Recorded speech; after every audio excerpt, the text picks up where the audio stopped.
¿Cómo están amigos de ESPN Racing? Bienvenidos, qué gusto saludarles. Aquí estamos ya puntuales a la cita como cada semana para hablar del automovilismo. Hoy un día muy especial porque tenemos invitado de lujo y que vamos a presentarles, pero antes saludo con mucho gusto a mis queridos Alex Pombo, a José Antonio Cortés y por supuesto a Adal Franco. Adal, ¿cómo estás? Gusto saludarte, ¿cómo te va?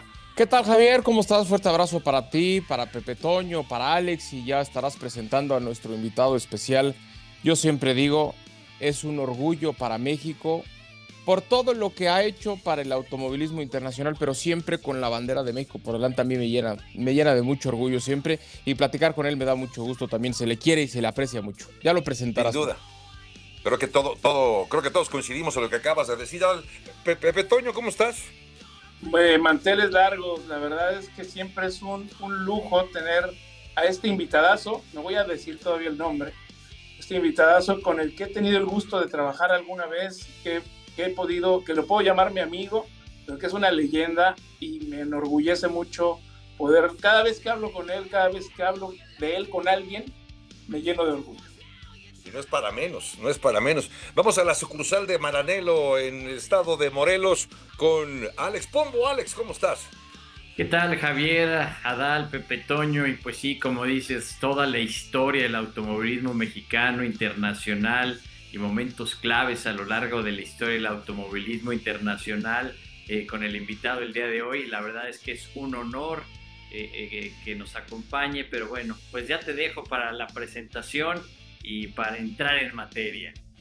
Todo esto, la verdad es que lo hacemos con muchísimo gusto. Todas estas expresiones de admiración, de respeto, de cariño hacia una figura tan relevante del deporte motor como Joe Ramírez, a quien les damos la más cordial de las bienvenidas. Joe Ramírez, hablar de Joe Ramírez. Joe, gusto de saludarte, es hablar del automovilismo mexicano, pero de grandes etapas del deporte motor. ¿Cómo estás, Joe? ¿Cómo te va?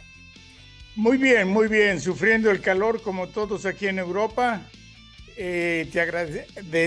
Agradezco a todos ustedes por la introducción. Tal vez ya no me la merezco, pero No, muchísimas siempre. gracias de todos modos. Me da No, mucho gusto que la afición todavía se recuerde de mí, que hace muchos años que me jubilé, ¿no? justo ese es un tema importante, creo que podemos empezar por ahí, Joe, porque muchos años que te retiraste ya del automovilismo, trabajando como tal, per se, pero la gente no te olvida, la gente te aprecia, la gente te reconoce y es porque algo bien hiciste. Después de tantos años de aquella etapa, ¿qué recuerdas de aquellas? No sé, pienso en Joe Ramírez y me acuerdo de los hermanos Rodríguez, pienso en McLaren, pienso en Ayrton Senna, Silva.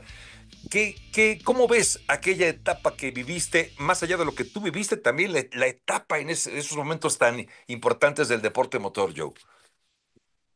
Bueno, fue muy grande. Yo siempre, pues, como te diré, soy muy orgulloso de haber comenzado como el ragacino de Ferrari que limpiaba los coches, que limpiaba todas las piezas, que hacía el café, que barría la oficina, el taller. Y 40 años después me retiré como el manager del equipo McLaren, el más exitoso equipo de la Fórmula Uno hasta estos momentos, ¿no? Así que pues ha sido, eh, como digo, me siento muy orgulloso de haber hecho esto. Claro que no lo hice solo, hay gente que me ha ayudado, apoyado, pero es algo que tienes que trabajar fuerte, ver adelante y nunca recibir un no como respuesta. Y eso pues me ha ayudado en la vida. Y he tenido muchas etapas, he sufrido mucho al principio, ah, donde no tenía nada para comer, una cama para dormir. Dormía yo en el taller de la Ferrari después de un equipo pequeño de Fórmula 3 donde empecé. En fin, he pasado muchas cosas importantes y dolorosas en la vida, pero cuando tienes esa pasión y eso es lo que quieres hacer, pues vas a triunfar sí o sí. Claro, para mí también los tiempos fueron un poco más fácil, ahora es muchísimo más difícil. Hay mucha gente que me pregunta cómo lo hice y cómo lo pueden hacer, y es muy difícil. pero pues la esperanza no se debe perder nunca. Lo que tienes un ideal, tienes que luchar y conseguirlo. Claro, la etapa más exitosa de mi vida, pues sí, desde luego fue con la McLaren. Había yo sufrido mucho con otros equipos pequeños, después fui manager de equipos pequeños también, como Teodoro, ATS, Shadow. En fin, y cuando llegué a McLaren, Ron Dennis me dice, mira, aquí sé que has tenido muchos problemas en tu vida, pero aquí nunca vas a tener un problema de dinero.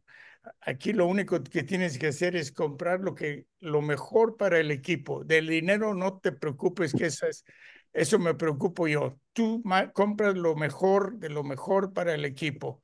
Y no sabes, fue como, no sé, algo Y, eh, que pues sí le cambió mi vida laboral, ¿no? Desde entonces, eh, y de ahí el éxito que tuvimos, ¿no? Tuvimos a los dos mejores pilotos del mundo, tanto con Lauda como Prost, pues con Lauda, perdón, con Prost y Rosberg y después con Prost y Senna. En fin, esa fue seguramente la etapa más exitosa.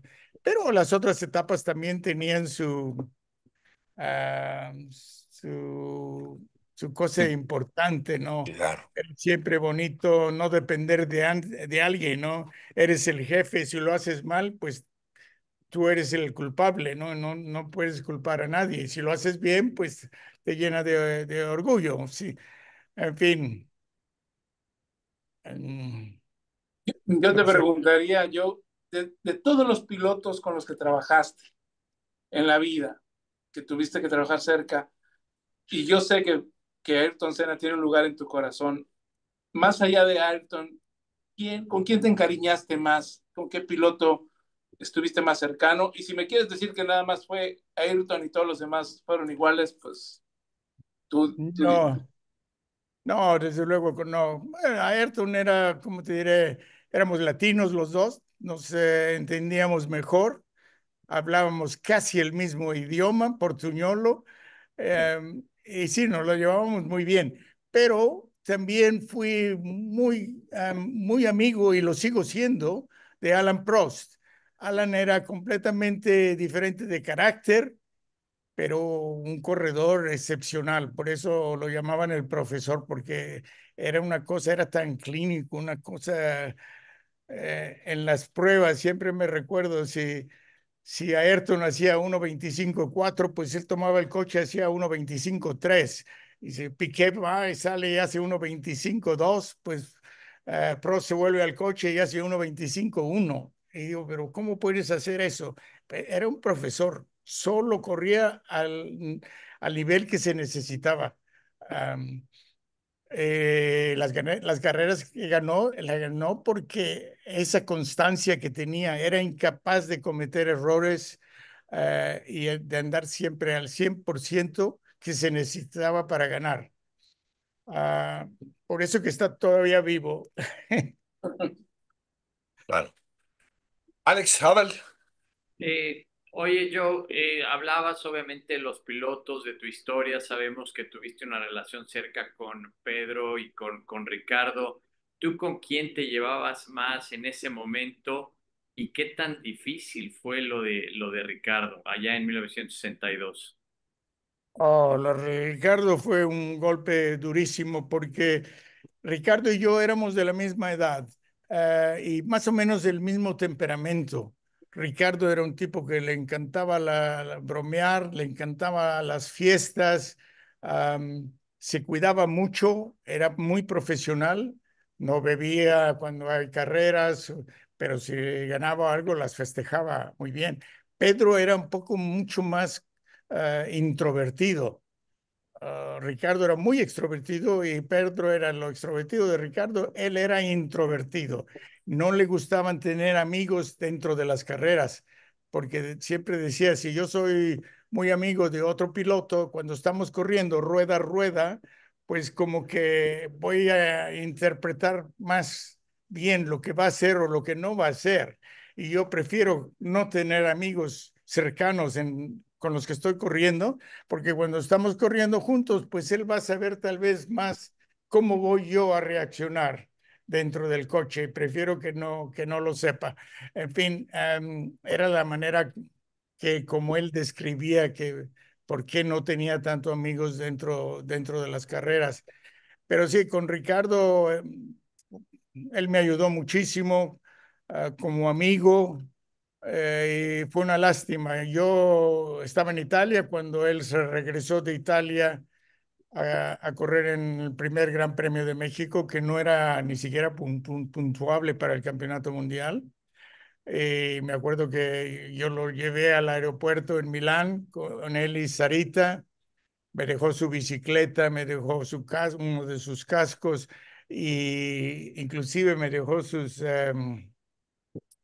ah, pues muchas de las cosas que él usaba en carreras. Tengo sus guantes, sus pantalones, la camisa polo que usaba en las carreras, los mocasines con los que él corría. Tengo todo eso, ¿no? Pues eh, algunas de esas cosas los he usado. Hace 2 años tuve la oportunidad de conducir el Ferrari. Shark Nose del 1962, del que Ferrari Sí. no conservó ninguna, pero que un coleccionista inglés junto con un cantor que se me va el nombre ahora, pero a lo mejor se me lo recuerdo, hicieron 2 réplicas y ellos me invitaron a que conduciera el coche en un meeting para coches de fórmula antiguos en Sanford y yo tuve la oportunidad de conducir ese coche que me encantó. No sabes qué emoción correr el mismo coche que Ricardo corrió en los años 60. En fin, cuando él se regresó a México, yo no podía regresar, claro, no tenía ni medios de ir a acompañarlo a México, me quedé en Italia. Y un amigo mío eh, estuvo en la Peraltada, en el momento en el que Ricardo murió y lo ayudó a meterlo en la ambulancia gritando, por favor, no me dejen morir, no me dejen morir. Y, en fin, no aguantó el viaje de la ambulancia al hospital y murió. Y sí, para mí fue de verdad que no supe qué hacer, digo, pues, ¿qué voy a hacer? Ya habíamos apalabrado que si él corría con Ferrari, pues me abría una puerta ahí para trabajar con Ferrari. Si él corría con Rob Walker, que era con el que corrió esa carrera en México, con Al Y el Franz, Lotus, el ¿no? mecánico, el Lotus, eh, con el que se mató. Si hubiera preferido correr con Rob Walker, pues también yo hubiera tenido un puesto con él. Así que sí, fue un golpe muy duro. A Dios gracias, ese año había yo conocido a Juan Manuel Fangio, que me recomendó con el ingeniero Alfieri de la Maserati, y ahí tuve mi primer puesto, como diré, pues pagado, porque en Ferrari nunca me pagaban, me pagaban por el hospedaje y la comida, pero solo eso. En fin, em, a Dios gracias tuve esa oportunidad y después de trabajar un año con Maserati, el ingeniero que era mi jefe, Gianpaolo Dallara, él fue llamado por Ferruccio Lamborghini para hacer el primer Lamborghini. Y él me llamó y dice, Joaquino, tienes que venir con nosotros, que va a estar muy interesante hacer el primer Gran Turismo. Y yo me resentía mucho porque en la Maserati eh, yo estaba en el reparto Corsa. Entonces no hacían carreras de Fórmula 1, pero hacían carreras de larga duración como Le Mans, Sebring, Daytona. Y, y pues me gustaban las carreras, es lo que yo quería hacer. Y me dices, no, no te preocupes, será un año que hacemos el prototipo y después vamos a entrar a la carrera para hacer promoción y vender los coches.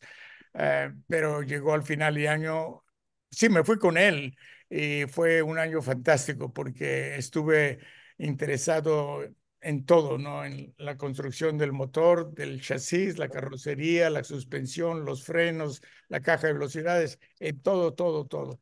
Eh, Al final empezamos ya el coche terminado. También hice muchas de las pruebas porque teníamos que hacer kilómetros y kilómetros en el primer Lamborghini para ver los puntos débiles que tenía y cuándo se iba a romper, etcétera. Y sí, fue un par de años muy bonito, pero a la fin dije, no, yo quiero ir a las carreras y me regreso a Inglaterra. Lamborghini me ofreció lo que quisiera, que me quedara, etcétera, pero lo convencí cuando les dije, mira, ahora cuando vengas un coche a un inglés, dices que ya tienes alguien que en Inglaterra puede, puede asistir a tu coche si tienes algunos problemas. Oye, yo tenía, perdón, que No, tenían que haberte sacado en la película de la vida de Lamborghini, no te mencionan ahí que fue y fuiste parte fundamental. sí, sí. No, y no me gustó mucho la película, no, me gustó más la que hicieron de Ferrari que la de Lamborghini.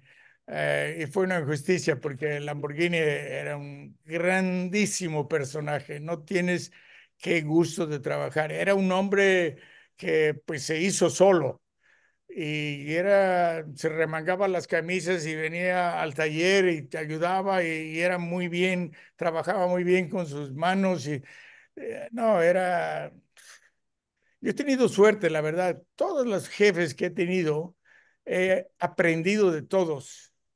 No hay cosa más horrible que trabajar para uno del que no vas a aprender nada o que tú le puedes enseñar a él. Pero yo tuve la suerte, con todos mis jefes he aprendido algo. Y eso es un tesoro en la vida. Yo les quiero contar una anécdota, una de las mejores charlas o entrevistas que he tenido la fortuna de tener con Joe Ramírez. Lamentablemente, no fue con una cámara y un micrófono enfrente. Íbamos en el auto platicando, Joe Ramírez y yo, después de que nos hizo favor de dar una entrevista, y me acuerdo, Joe, que yo te llevé a tu casa en el sur de la Ciudad de México, donde te estabas hospedando, y ahí quise preguntarte algo que has contado muchas veces, y acá les confieso que mientras yo escuchaba, yo se me enchinaba la piel de lo que nos iba contando, y me gustaría que nos platicaras eso, que insisto, lo has dicho muchas veces, pero tengo eso en la memoria, ¿no? De cómo me emocionaste cuando me lo platicaste. El fin de semana en que se muere Ayrton Senna da Silva, es bien sabido que él tenía esa sensación que después de lo de Ratzenberger, él no quería correr. Y me acuerdo cómo me fuiste tú relatando que le decías, pues no corras, no te subas al auto. ¿Nos podrías contar cómo fue esa charla que tuviste con él? Tratar tú quizá de convencerle y decirle, pues ya no no tienes nada que demostrar, no te subas. ¿Y cómo era esa sensación que él tenía de lo que quizá le podría ocurrir y que al final pasó?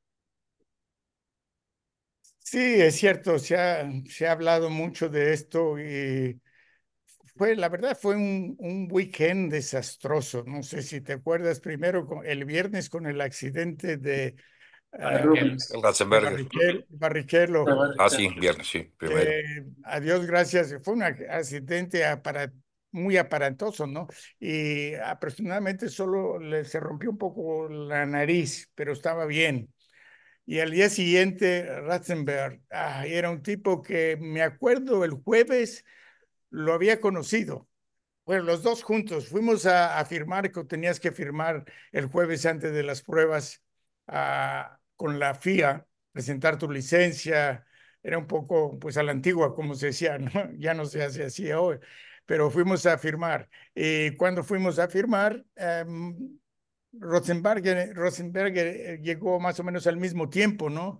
Y él tenía pues un poco de respeto con Ayrton y no lo conocía, entonces me dijo a mí, tú me lo puedes presentar, le quiero hacer dos preguntas. Y le digo, sí, desde luego, no, no, es un tipo muy sencillo, no tienes idea. Y él siempre, como te diré, da la bienvenida a pilotos nuevos, ¿no? Se lo presenté y estuvieron hablando 2 minutos y estuvo encantado de él. Y también le tuvo una muy buena impresión para Ayrton, porque Roland era un muchacho muy sencillo, quería aprender y claro, hablas dos palabras con uno como Ayrton Senna y vas a aprender algo, ¿no? Y así que al día siguiente él se mata y él fue después al lugar donde se había accidentado y sí, le puso mucho estos dos estos dos accidentes y le hizo pensar, por otra cosa, su novia estaba en Portugal, no había venido con ella y había hablado con ella también, le había hablado, dicho lo que yo también hablé con él, que a lo mejor no quería correr, no pensaba si se retiraba o si no corría aquí, lo pensaba y después pensaba si podía regresar a las carreras o no. Pero a la fin de cuentas, al día siguiente ya lo tenía un poco más claro, pues sí tengo que correr y voy a correr. Y hizo las pruebas de calentamiento del warm-up en el domingo y estaba mucho más contento. Dice, no, el coche es otra cosa. Lo que hicimos ayer le ha ayudado mucho y estoy contento. El coche va a ser mejor. Y desgraciadamente, eh, sí, parece que fue mejor, pero esa pole position la hizo Ayrton, no la hizo el Williams, no estaba todavía a la altura. Y desgraciadamente, pues en la carrera pasó lo que pasó. Um, Hay muchas cosas que pasaron en la historia de antes de esa carrera porque tuvieron que cambiar al último momento el volante, porque el volante era muy bajo estaba muy incómodo manejando con el volante casi en sus rodillas y para subir el volante tuvieron que reducir un poco el diámetro de la colonia, la columna de la dirección, porque tocaba con el chasis. Y al reducir esto, lo reducieron en la parte pues más abajo de donde pegaban naturalmente del chasis, para que subiera un poquito allá y donde estaba el volante, pues subía un poquito más y estaba más comfortable para Ayrton. Desgraciadamente la soldadura no estuvo a la altura, no estuvo correcta, material, no sé. Y como decía antes, Ayrton pues estaba sobre conduciendo el coche. El mismo Michael Schumacher dice que iba atrás de él, dice, pues yo lo voy a seguir, no tengo ni la menor intención de pasarlo, de alcanzarlo, porque está manejando ese coche mucho más al nivel que el coche pueda. Y él veía que lo estaba esforzando demasiado. Seguro que no va a poder hacer eso por 60 vueltas de la carrera. Yo espero y cuando él empiece a estar más despacio lo voy a pasar. Esa era la teoría de Michael y a lo mejor si hubiera sucedido eventualmente en la curva eh, ¿cómo se llama? Tamburello. Tamburero. Tamburello, que no es una curva, es una recta doblada. Y ahí el volante se rompió, la columna se rompió.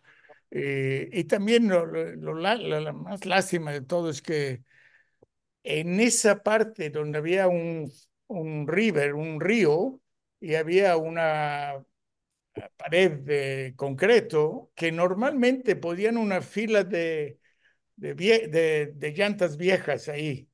Y si uno se saliera como se salió años antes, Gerhard Berger tocaba contra las llantas y no contra el muro. Pero esta Ujú. vez por no sé qué razón, no había las llantas y se fue directo al muro. Ah, yo siempre pensé que nosotros no estuvimos en esa prueba, ¿eh? Nosotros decidimos ir a otro circuito porque eh, teníamos interés de probar otras cosas y no queríamos probar con el resto de la Fórmula Uno. Pero todos de la Fórmula Uno estuvieron probando ahí antes de la carrera y todos pasaron por Tamburello, ¿no? Y ninguno se le ocurrió, ¿qué pasa si tengo problemas con el coche y me voy derecho en esta curva? Pues no hay protección, ahí voy a tocar a la pared antes del río. Y nadie dijo nada que vuelvan a poner las, las llantas ahí, en fin. Y claro, cuando tocó el borde de la curva, el coche saltó y se fue algunos metros en el aire sin perder velocidad sobre la grava. Y cuando terminó en la grava otra vuelta, pues ya había disminuido poca la velocidad y se fue contra el muro. A desgracia, la suspensión delantera que se rompió y se fue, que fue la que lo mató, y se fue al casco. Si le hubiera tocado el casco un centímetro poco más arriba, pues toca el casco y se va para arriba, pero le Claro, tocó propio en la visera, donde es la abertura sí. del casco, y le tocó ahí, entró y le destruyó la cara, la cabeza, el cerebro, todo. Horrible, horrible muerte, Sí. pero Eh, sí, como decía antes, el más negro weekend de la Fórmula 1 de vida, ¿no? Terrible, y lo recordamos cada año. Se han cumplido 31 de aquella terrible tragedia, o de Sí. esas tragedias, porque fue no solamente la de Senna, sino la de Ronald Ratzenberger. Poniéndonos, digamos que al día, Joe, ya para esta época, y entendiendo que te tocó vivir grandes duelos internos como el de Senna y Prost, ¿qué, qué opinas de lo que ahora vive McLaren con Piastri y con Norris? Siendo un equipo británico, yo te quiero preguntar, Joe, ¿crees que haya preferencia? Porque ahora se maneja mucho esto. Más allá de la rivalidad, ¿habrá preferencia del equipo británico hacia el piloto británico como es Lando Norris por encima de Oscar Piastri, que hoy todavía es el líder de la Fórmula 1, Joe? Ah, es muy buena pregunta, conversión, por siendo un team inglés. Pero me acuerdo que también en el momento cuando yo ya no estaba con ellos, pero cuando tenían Hamilton y Alonso, pues sí, siempre ellos creían, especialmente aquí en España, que pues le daban la preferencia a Hamilton siendo inglés y siendo el niño consentido de Ron Dennis, que fue él que lo llevó, lo patrocinamos todo el tiempo hasta que llegó a la Fórmula 1. Y claro, la gente creía que pues favorecían a Hamilton, pero ¿cómo iban a favorecer a Hamilton? Bueno, le pagaban 350,000 esterlinas y a Alonso le pagaban 12 millones, pues no daba, no era, pero es que Alonso nunca lo pensó que Hamilton resultó un fenómeno. Nunca digo, Hamilton va a ser mi compañero, un novato, perfecto, lo acepto con brazos abiertos. Pues, y cuando empezaron a correr se dio cuenta de que esto Hamilton era muy especial, ¿no? Ah, pero lo que me gusta mucho de McLaren y me gustaba entonces y me sigue gustando, que la cultura de ellos es no favorecer a ningún piloto. Los coches son dos gotas de agua y tienen la oportunidad de correr entre ellos. Um, para McLaren, si tú demotas a un piloto y le vas a decir, oye, lo mejor que puedes hacer es segundo, porque tu compañero de equipo va a ganar esta carrera. Pues completamente demotas al piloto, al ingeniero, a todos los ingenieros alrededor de él, a los mecánicos, etcétera. Los mismos mecánicos no podrían aceptarlo, ¿no? Y si ven que hay un aletón nuevo que se lo van a poner al otro coche, pues ellos ven la manera de hacer otro aletón que también lo tenga tu coche. ¿Me entiendes? Um, y inclusive ahora, como por ejemplo, yo tuve la suerte de estar en Budapest, la última carrera, que también fue 1 y 2, pero que casi se tocan al final. Y hubiera sido peor que cuando se tocaron en Canadá, que fue culpa de Lando y él perdió la carrera y sus puntos. Pero tal vez si se pegan en Hungría, si hubieran salido los dos, imagínate el desastre, ¿no? Así que, pero que el equipo se mantuvo completamente frío. Hablé con Sax y Andrea después de la carrera y dice, pero seguro que en ningún momento les dijeron, para nada, no hubo una... Lo único que les encargamos es que no se toquen. Sí, es muy fácil decir no se toquen cuando son dos pilotos que los dos quieren ganar y los coches son iguales.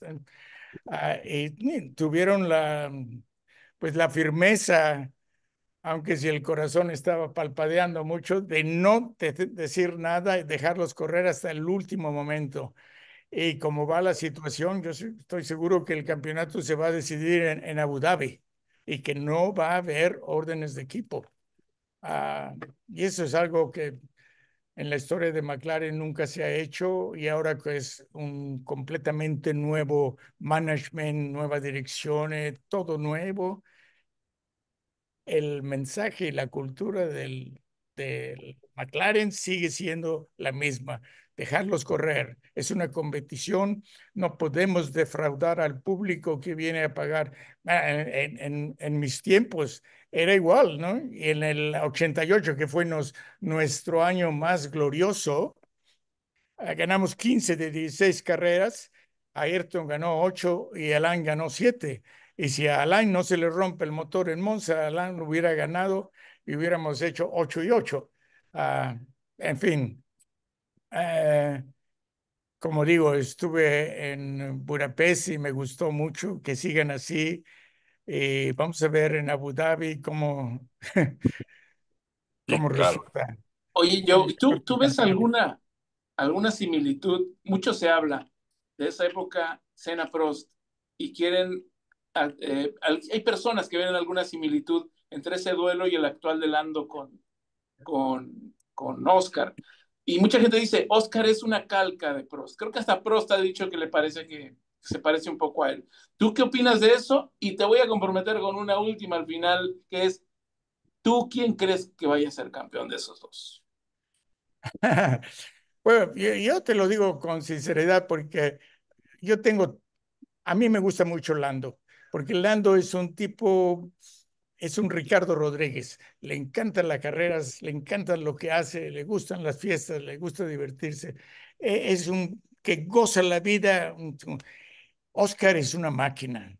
Oscar, oh, entras ahí, si le viene bien saludarte, te saluda, si no, te ignora. No le importa, él nunca sonríe, nada. Es una máquina, se mete en el coche y es focus so much, demasiado en lo que está haciendo, que no le importa nada alrededor, ¿no? Y por eso yo digo que tal vez dentro de McLaren, y no quisiera que mucha gente me contrariara, pero no sé si habrá más partidarios de Lando que de Oscar, solo porque Oscar es el tipo que es, ¿no? No, pero hay que admirarlo. Lo que quiere, él si quiere ser campeón del mundo, y no una, sino varias veces, y lo va a conseguir. Uno de los dos va a ser campeón, quién va a ser al final, no, no. El tiempo dirá, ¿no? Pero si Lando no hubiera hecho todos los errores que ha hecho, a lo mejor estuviera adelante él al momento, ¿no? Pero en fin, está mejorando y hace menos errores. Por lo menos seguimos sin defraudar al público, um, que si piensan que va a ganar un McLaren, no saben cuál de los dos va a ganar. Claro. Y eso es lo interesante. Hay muchos piques detrás de la McLaren, ¿no? Hay muchos piques entre la Ferrari y la Mercedes. La clase media está también muy interesante, ¿no? La Fórmula 1 ha cambiado, pero la competición sigue siendo buena. Me sigue gustando. No me gustan las reglas modernas, no me gusta tanto penalizaciones a los pilotos y a los equipos. Parece un kindergarten. Esto es muy, no es lo que la Fórmula 1 era antes, pero en fin. Yo, Oigamos Totalmente de eso. acuerdo. Pero no me dijiste yo, quién, ¿eh? Totalmente de acuerdo. Es como dices, yo siempre me la paso criticando todas esas penalizaciones y todo eso que hace la FIA. Entiendo que es por seguridad, pero al final los deben dejar correr. Oye, yo quería regresar a esa carrera mística de Mónaco cuando Senna dijo que iba manejando con Dios, que quería, que se decía que hasta quería humillar a Alan Prost sacándole la vuelta y que termina chocando ahí. ¿Tú cómo viviste Y si mal no recuerdo, una vez me contaste que tú fuiste el primero que lo fuiste a buscar, que no quería hablar con nadie a su departamento ahí en Mónaco, y tú fuiste el primero y el único que llegó a tener contacto después del percance. ¿Cómo lo viviste eso? Pues Ayrton era un tipo que no toleraba los errores del equipo y los errores suyos los toleraba todavía menos. Y ahí hizo un error que, que nunca se le olvidó en su vida, ¿no? Y fue horrible lo que hizo. Ya lo había demoralizado a Alain hacer un segundo más rápido en la calificación en un circuito como Mónaco, donde Alain siempre llevaba no sé, siempre ponía su nombre en lo más alto de, de la lista, porque era siempre el más rápido en un circuito como Mónaco. Viene a Ayrton con el mismo coche y le saca un segundo. Es una cosa increíble. En la carrera, seguro, Ayrton, en una vuelta, Ayrton era increíblemente rápido.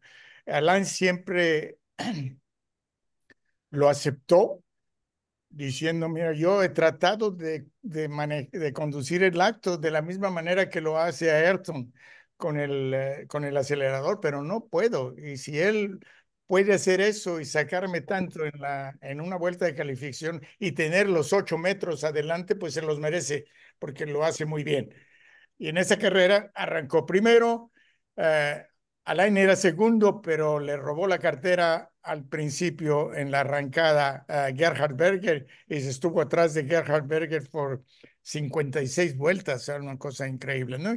Y no lo podía pasar. Y ya tenía la ventaja que tenía Ayrton, era pues casi un minuto, no me recuerdo exactamente. Y cuando lo pasa finalmente Prost a Gerhard Berger, empezó a hacer vuelta rápida, vuelta rápida, vuelta rápida. Y Ayrton vio, empezar viendo que los segundos estaban bajando de la diferencia, y él empezó a hacer también la vuelta rápida. Y Ron Dennis gritándole, no te va a alcanzar nunca, slow down, nunca te va a alcanzar, ¿no?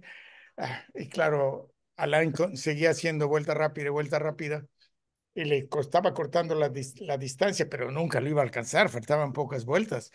Y al final Ayrton entró en la vuelta de la curva de Pontier, muy cerrado al guardrail, tocó el guardrail con la derecha y el volante le saltó de las manos y se fue del otro lado y chocó, y ahí terminó su carrera. Y ahí salió su apartamento, que estaba ahí en la avenida Princess Grace, muy cerca del accidente, pues ahí caminó a su departamento, se subió y ahí se quedó llorando toda la tarde. No teníamos teléfonos móviles en esos años, y yo traté de llamarlo a su departamento, llamaba y llamaba, no respuesta. Finalmente en la noche llamó y la chica, una brasileña que ella se encargaba del apartamento, me dice, no, el señor Ayrton no está aquí. Eh, Le vuelvo a hablar otra vez más tarde, pues, y también lo mismo, el señor Ayrton no está, no ha llegado. Le digo, mira, dile que soy yo, y a lo mejor si toma el teléfono. Um, Yo sé que él está ahí, no me digas que no está, él está ahí. Ya me estaba yo empezando y finalmente le pasó el teléfono. Y a Ayrton todavía lloraba, ¿no? Y dice, mira, soy el más grande idiota del mundo. Ya me platicó, dice, pues yo estaba tratando de, de, de bajar la ventaja. Y cuando vas rápido, te concentras más. Pues le digo, esta vez no te concentraste más. No, pues no, fue un golpe muy duro para Ayrton. Ah, pero era muy impaciente. Todos los errores que hizo fue por ser impaciente. Impaciente cuando chocó con Schlecher en Monza y que hubiéramos ganado 18, 16 de 16, ¿no? lo hubiera pasado, pasaban 3 vueltas. ¿Por qué lo tiene que pasar en la chicane? Espera, lo pasas en la siguiente recta. No, no, claro, Schlecher lo ve en el espejo, Ayrton Senna dietro, se lo pierde en la chicane y cuando regresa al circuito le pega a Ayrton. Fue, fue un accidente estúpido. Hizo lo mismo con, ¿cómo se llama? El japonés, Yakajima, en Brasil. Una vuelta siempre por impaciencia. Él pasaba a las gentes cuando las alcanzaba. Cuando la gente dice que hay circuitos que es difícil de adelantar, para Ayrton no era difícil de adelantar, los pasaba donde los encontraba, pero muchas veces le jugaba mal la paciencia. En fin, un grande Euro que todos lo admiramos mucho, no solo como corredor, como persona. Era, era un tipo sensacional. Yo siempre tenía una electricidad. Siempre decía yo, si estás en el paddock y ves pasar a alguien, ¿no? O Michael Schumacher, Alan Prost, Keke Rosberg, Nelson Piquet, ¿no? De repente Ayrton Senna, Ayrton Senna, ¿no? La gente, wow, se paraba, un respeto, ¿no? Si él entraba en una habitación, esa habitación cambiaba, ¿no? Cuando él hablaba, la gente escuchaba. Era un tipo con una carisma, un don de gentes, una electricidad tan arrolladora, la verdad. ¿Viste Ah, la serie? ¿Viste la serie de Cena? no, no, porque mis hermanos siempre me hablan, me dicen, pero ¿por qué no lo has visto? Te queremos preguntar sobre eso. Le digo, no, porque yo estuve en la película de verdad y yo sé que no van a hacer una película o un documental. Bueno, el documental de Cena sí lo vi, y eso fue muy bien hecho. Pero la película de Netflix, para mí, no sé, yo no la he visto, no puedo juzgar, pero no la quise ver por eso, porque sé que no iba a ser verdadera, iba a ser un poco hollywoodsca o no lo sé. Preferí no verla. Adal. Oye, yo tengo un pensamiento, una frase que he venido repitiendo desde hace muchos años, y quién mejor que tú para que me digas qué tan perdido estoy, que sí lo estoy, pero bueno, si me dices tú que más, pues todavía más. En los últimos años, en la última generación, la época moderna de la Fórmula Uno, yo siempre digo esto: Max Verstappen es lo más cercano que hemos visto de Ayrton Senna da Silva. ¿Estoy bien o estoy mal? No, estás muy bien. Y a mí siempre me han preguntado esto y yo lo veo como el sucesor, el digno sucesor de Ayrton Senna.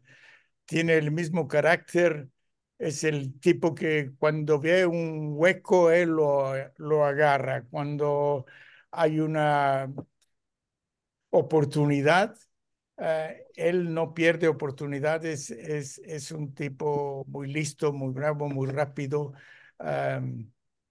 Y fuera del coche es igual, ¿no? De la manera como habla, de la manera como eh, conduce sus entrevistas, muy cortadas, te dice solo lo que es necesario. A mí me encanta, es un tipo, de verdad, me recuerda muchísimo a Ayrton. Y hay por qué, desde luego. Una última pregunta, mi querido Joe, antes de despedirnos y agradecerte, por supuesto, el tiempo que nos has dedicado para ESPN Racing. Es inevitable y es obligado, y además con mucho gusto preguntarte acerca de Sergio Checo Pérez. Eh, Evidentemente no creo que tú sepas, o no sé quién sepa si ya tiene asegurado su regreso, pero te pregunto, ¿está para regresar Sergio Pérez a correr? ¿Lo ves todavía con alguna posibilidad de correr con esta hambre de triunfo? ¿Qué opinas de un eventual regreso de Checo a la parrilla de la Fórmula Uno, Joe? Pues yo no sé, yo siento él, por la manera como se salió de la Fórmula Uno, debe de tener alguna cosquillas dentro de él. Dice, no, yo voy a volver, voy a hacerlo mejor, voy a demostrarle a las gentes que me dejaron fuera de la Fórmula Uno que, que soy que soy capable y que lo puedo hacer mejor.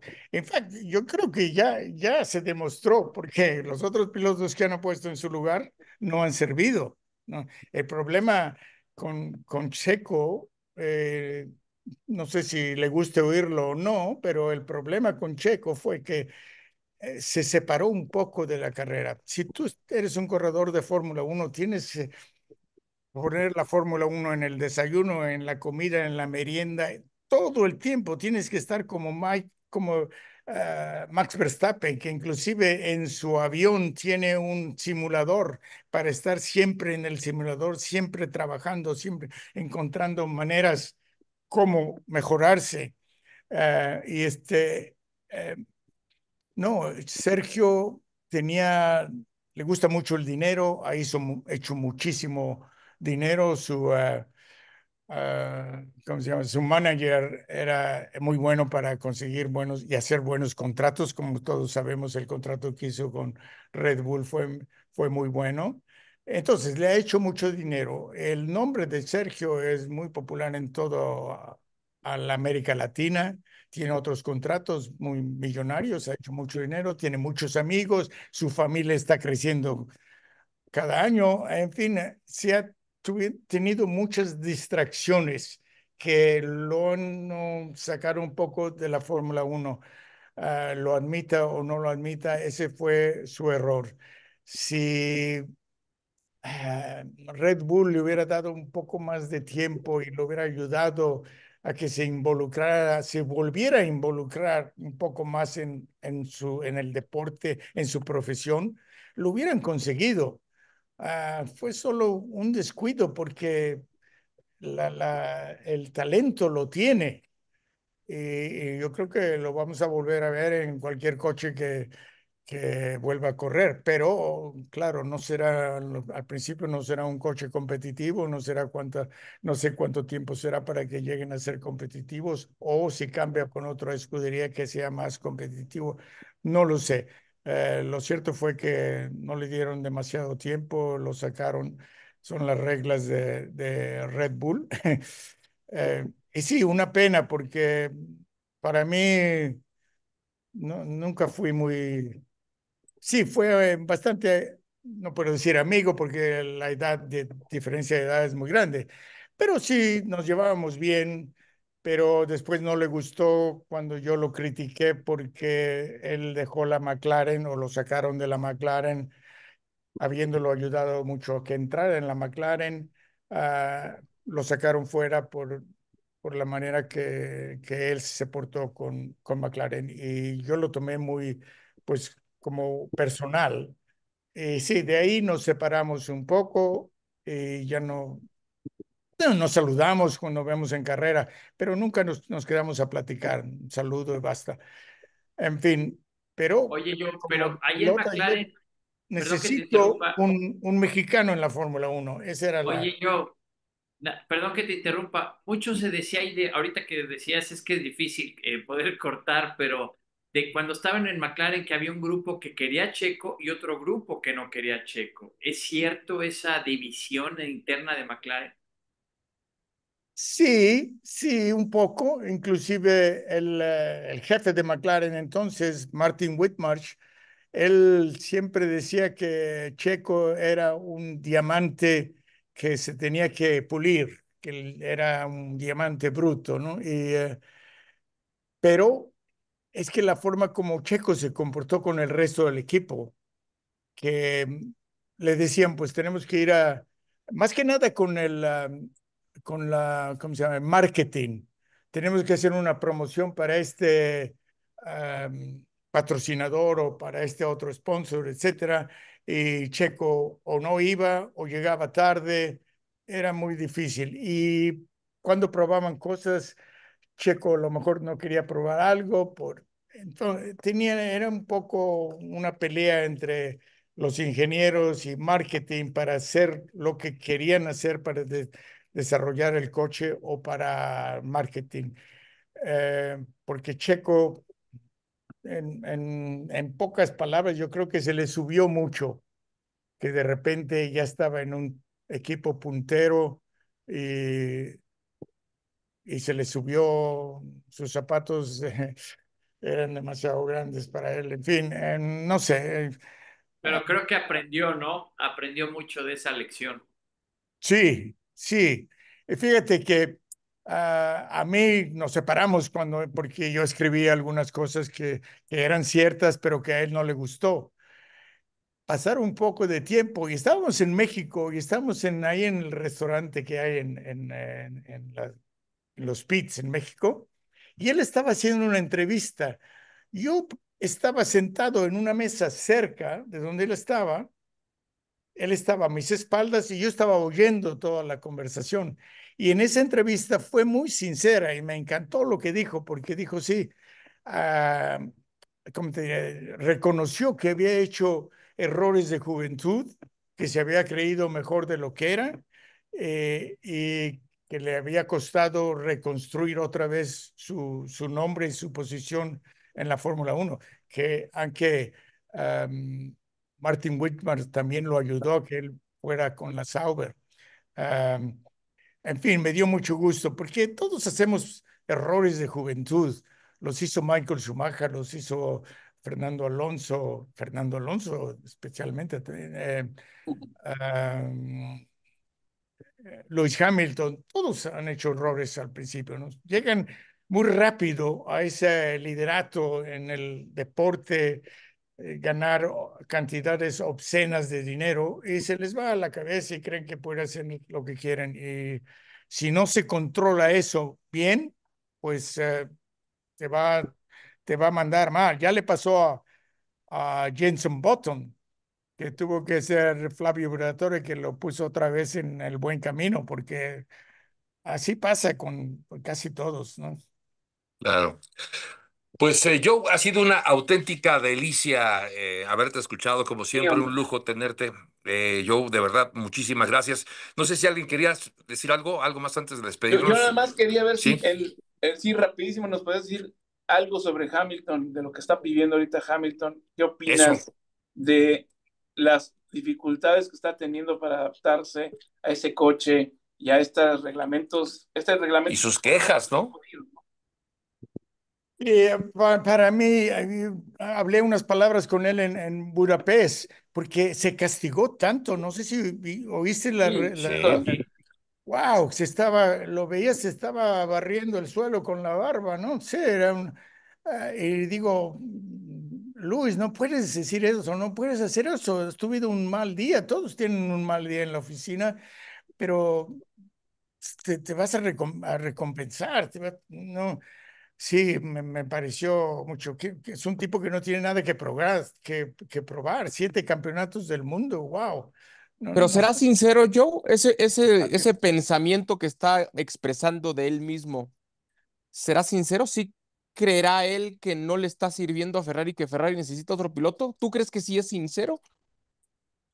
No, yo creo que en el momento le salieron esas palabras, pero no lo creo que lo sea. Vamos a ver, el problema que tiene él, si tú analizas, él siempre ha estado con equipos ingleses. Estuvo siempre Sí. con la McLaren, después fue con Mercedes, Mercedes. Es alemán, pero está en Inglaterra. Todos los ingenieros son ingleses. El jefe es austriaco. En fin, siempre el sistema de trabajo siempre ha sido el inglés. Y ahora está en un equipo italiano en donde no se encuentra a gusto. El sistema de trabajo es diferente. A lo mejor no lo nota o no lo quiere notar, pero le está costando trabajo y lo estamos viendo. Además, el otro es también un fenómeno. Le está pasando lo que le pasó a Alonso cuando entró con Hamilton. Ahora él entra con Leclerc y le está pasando esto. No lo sé qué va a pasar con él. Si no se recupera, tal vez no lo tengamos el próximo año, que sería una pena, pero pues no sé, de vez en cuando la Fórmula 1 se tiene que renovar, ¿no? Pues sí, se ha visto muy terrenal, sin duda, Luis Hamilton. Ha sido, y como bien lo dices y coincidimos, creo todos, yo no tiene nada que demostrar Luis Hamilton, pero sí, el trabajo que le está costando adaptarse a la cultura de trabajo de Ferrari, pues ahí está, y creo que es muy evidente. Joe Ramírez, muchísimas gracias por este tiempo que nos has brindado, apreciamos muchísimo el tiempo que te tomas, y de verdad seguimos admirando tu carrera y tus comentarios tan puntuales de lo que se vivió de aquella Fórmula 1 y de la actual Fórmula 1. Yo, muchísimas gracias. Un abrazo. Gracias a ustedes, muy amable, divertido. Qué bueno, Joe, qué bueno. Pues Adal Franco, Pepe Toño Cortés, Alex Pombo, Alex Nava en la producción. Soy Javier Trejo Garay. Pásala bien, gracias y hasta la próxima.